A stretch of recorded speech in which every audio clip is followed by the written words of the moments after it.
Here we are at the Allentown Gunshow.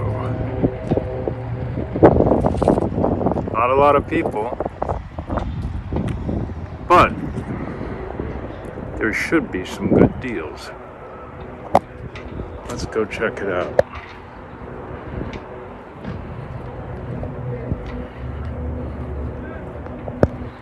Hopefully I'll find something.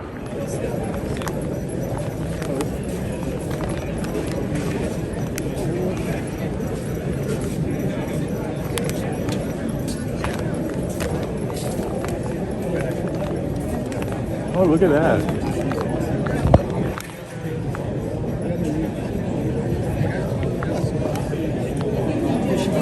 Nice. For me, squareback. I don't know if you remember that or not.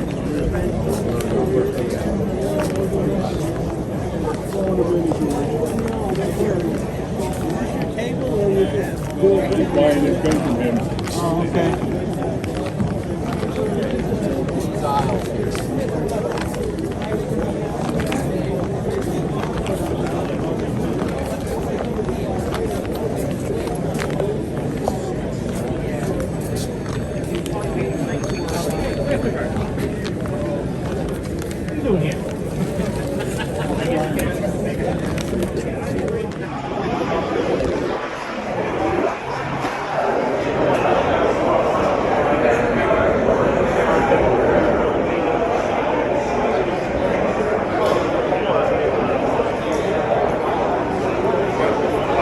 Hey, buddy. How you doing, Billy? Good to see you again. Yeah, man. Welcome back to the show. So what do you got that's cool? We got a new one. Well, you remember our oldie but goodie, our canvas over there. We still got that. Okay, yeah, I remember that. That's cool. We got our two pieces of canvas, and then we've got Lieutenant Thomas Emerson Proctor Rice here. This is an MIT guy, and he went through multiple flight schools, which he's got a very interesting history. We've got his aviator's book. We've got his original coat, his flight helmet, his cap, a picture of him, his goggles, his gloves. This is a combat veteran, and he was also an instructor. So we got his instructor's wings over here. So this guy did it all, and he was went on to have a real interesting career post-war. And on this, a piece like this goes in the $4,000 range. This is really nice. But an amazing history with this gentleman. God, the condition is really perfect. Yeah, this was well kept. The goggles aren't laminated, just a little bit around the edges, but that's to be expected with pieces of this age. Yeah, but it doesn't do like. Did he survive the war? Oh yeah, he survived the war. Had a very interesting post-war history. I don't recall it 100%, but he was very involved in aviation. It's a beautiful set. Yeah. Yep, luckily he's very well documented. Wow, I love it. Now, how much is it? $4,000? It's $4,000 for this set. Well, it's not bad for a combat vet. Yeah. And he was an instructor. I love the quality. Yeah. Where's the tunic made? This would have been probably in theater French-made tunic, possibly British. Very nice. It's on here, right? So, Boy, it's really nice to see stuff this good quality. yeah. Nice. Thank goodness they kept it really well. Yeah, no, right. Yeah, really great. There's a version of that's what delaminated glasses look like. Just, Yeah, they get shot after that. If they get a little, you can see they got a little wet and they weren't kept in a good moisture, but those are good. If somebody's looking to have a mannequin or something. Yeah, they're perfect. Those are nice pieces. This is English, right? Yep. Oh, this one's named. If they're in here, they've got a little extra to them. So we've got. That's really nice. We've got a named helmet in there. Let's see. Wow. F.B. Sayer, Marchmont Road, Willington. That's great. So nice. Did we find anything on him? My friend has looked him up. I think he had a little bit of service, didn't have any kills, but flew during the war. This is an RFC wing. That's nice. RFC wings, observer wings, another balloon wings in there. Nice. How much is the cap? The cap, with the name, adds a little bit of oomph to it, so that's $200 for the cap that it's named. That's a good deal. And the RFC wings? The RFC wings, you can get those on average $75 to $100. That's a good deal. Those are officers' wings, right? Yeah, they're a little more prevalent based compared to the because they were the original. They were the first flying corps in the world, so they standardized everything. Very nice. And then, of course, switched over to the RAF. Yeah. RAF.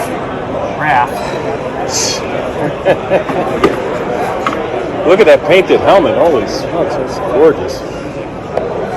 That's a real nice It's one. been painted in theater, like as a I love towards the it. end of the war, but the muted colors tell me there's a possibility that it was painted before towards the end there. And this is obviously like an occupational one with the Dove of Peace. Yes. So they would have painted these with the Dove of Peace and walked around with them. How much is this? Something like this goes in the $800 range, and because this is considered trench art, that'd be $1,000. See, I like this one better. I mean, that's cool, but the Dove of Peace. Well, the patina, it was used a little bit more. Where this one was just painted, and this was for pretty much display. That's or really nice. Now, whose country is that? This is we're figuring it's French, but it's also like it's not the German, which everybody thinks it is, the Courier, and we don't believe it's a Courier. This flap was added afterwards, and we're pretty sure it's a French type of aviation helmet. Could have been like the Observer. We haven't found any other examples, but because the holes are different, but the buttons and everything line up to the era. That's really nice. Now, what's your website? I don't have a website, but I can be found at Stokes Photography 2. That's my main gig, is I'm a photographer. So. I'll put a link on the... Yeah, this is my side gig. Yeah, I'll put a link. Thank you, Billy. Yeah. Yeah, this is another neat. So we got, these are all World War II up here and over, and these are World War I. This is a neat one here. Yeah, I love the review. Who made that? I think that's an American. Look at those flap things. These are great.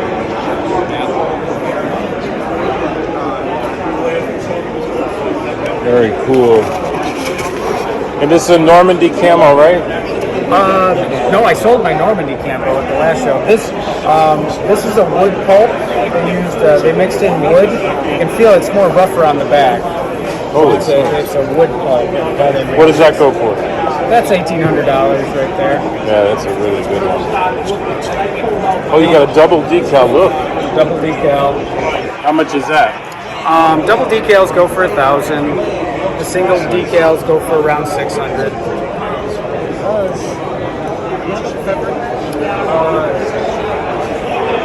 This piece by itself, this is $4,000. There's another piece underneath it. That's the blank fat. It's another plane. There's a few different planes it could be from. So what do you do?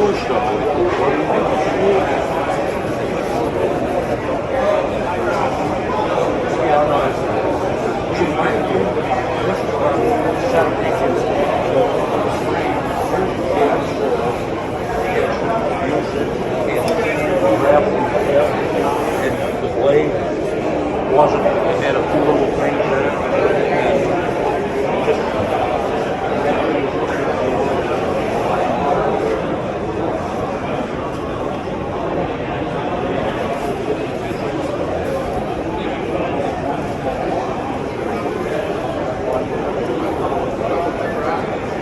That's really nice. Yeah. And these are balloonist wings. Yeah. Hello. How are you doing? Good. How you doing? Good to see you. How's Bringing in things? the Christmas spirit here. Absolutely. When it's December, I start wearing this. Hey, I want to send you a Christmas card. I need your address. Okay. Okay, I'll get my card. You write Okay. it on the back or something? Sure. Yeah. All right. Yes. It's great. Pretty cool, right? Yeah. Just wait. That's the problem. But it's a statement, right? Hard to ship. Like I want things I can put in the box and move them. Yeah, this is very cool. So here we are. It'll be chromed and polished probably within 2 weeks. I love it. No, I'm not going to polish it. No, I bought it. They are cool. They're cool, right? The coolest one is actually, well, the 45 is probably the coolest. But the 30 caliber or the 50 caliber, I forget which, the big one. Yeah. I think they made them both in 30 and 50 caliber. They did? Yeah. Well, how long ago did I see this? At the SOS? I saw this at the SOS, right? No, Mac Show. At the Mac Show. So it was meant to have it, right? And you gave me a good deal. I gave you the best deal that anybody ever got. We won't tell the viewers. I did. I was a little. I was being a little bit of a chiseler, but times are rough.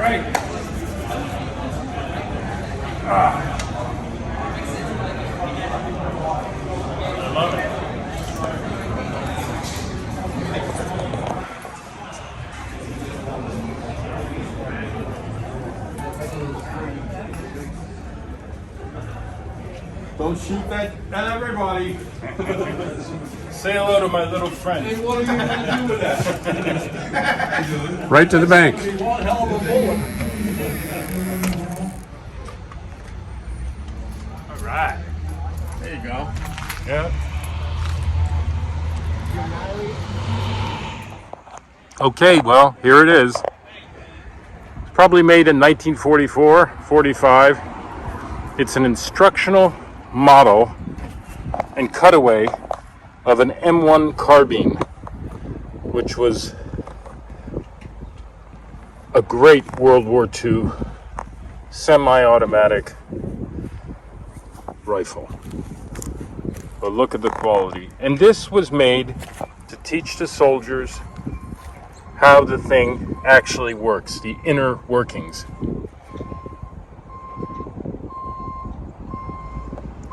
Today, they're just great decorator pieces, but I think it's an art piece, and that's why I bought it.